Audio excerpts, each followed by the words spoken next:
Thank you, Acting Deputy President.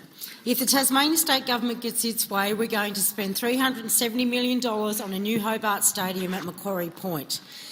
Anybody with a chequebook worth $375 million in free cash and facing the problems that Tasmania is facing wouldn't start with a stadium.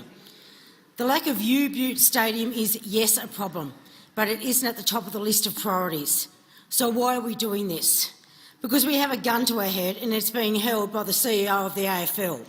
The AFL says we can't have a team without building the stadium. Even though we've already got two, both of them meet the grade for the AFL, we play games there now. But you don't have to worry about those kinds of details when you're not the one paying for it. And the AFL are not the ones paying for it, Tasmanian taxpayers are. Why? Because the new stadium was never included in the AFL Task Force business case for a Tassie team. It wasn't supposed to be part of the deal.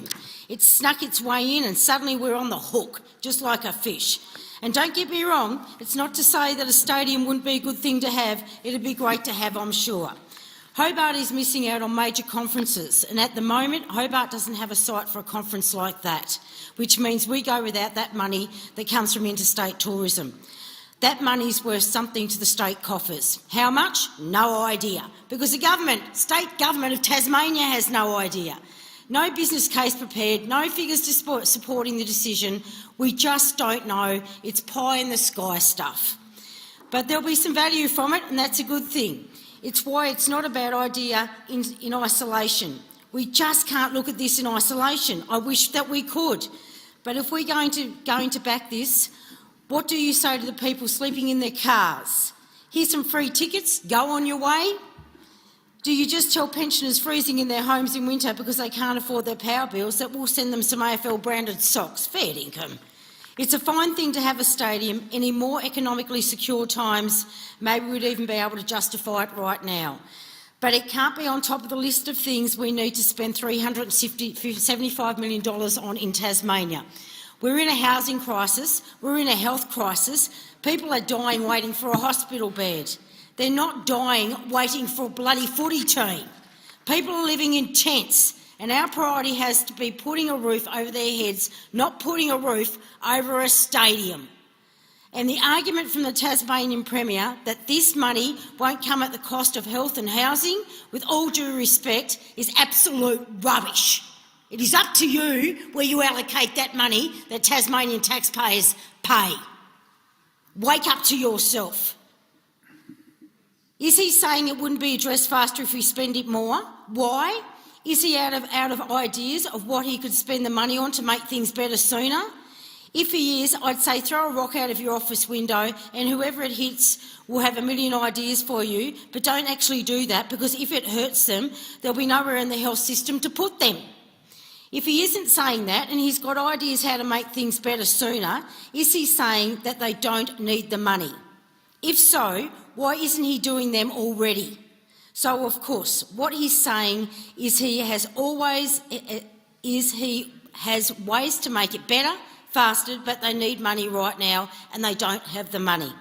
They don't have $375 million sitting behind their couch. So where's the money coming from, Premier? From the roads? From the schools? From the hospitals? From Tasmanians to the AFL. The AFL is holding a gun to the head of Tasmanians, and that is the truth of the matter, and you are absolutely despicable when there are more crucial points that need to be dealt with. People's lives at risk in Tasmania, and here we are talking about a stadium that, quite frankly, we cannot afford. We cannot afford it when people's health is at risk, when teachers need a pay rise, when we've got ramping going on like there's no tomorrow. This is absolutely disgusting, and you're rubbing into the face of Tasmania some new U-Butte stadium that's got some automatic roof on it. What planet are you on, Rockcliffe? What planet are you on? I can tell you. Here's a go for you. Try him, Rockcliffe. Stick out. Come on, Rocky, stick your chest out. Let's see what you've got. Because I can tell you, instead we have a $375 million to spend on helping us lift our literacy rates, reducing our elective surgery times, sealing and resurfacing our roads, and they say give us a stadium or we'll shoot. I say to you, Rocky, tell them to pull the goddamn trigger and try their luck. Go on, Rocky. Thank you, Stick Senator your chest out. Thank you, Senator Lambie. Senator Brown. Thank you, Mr Deputy President. At the outset, I would like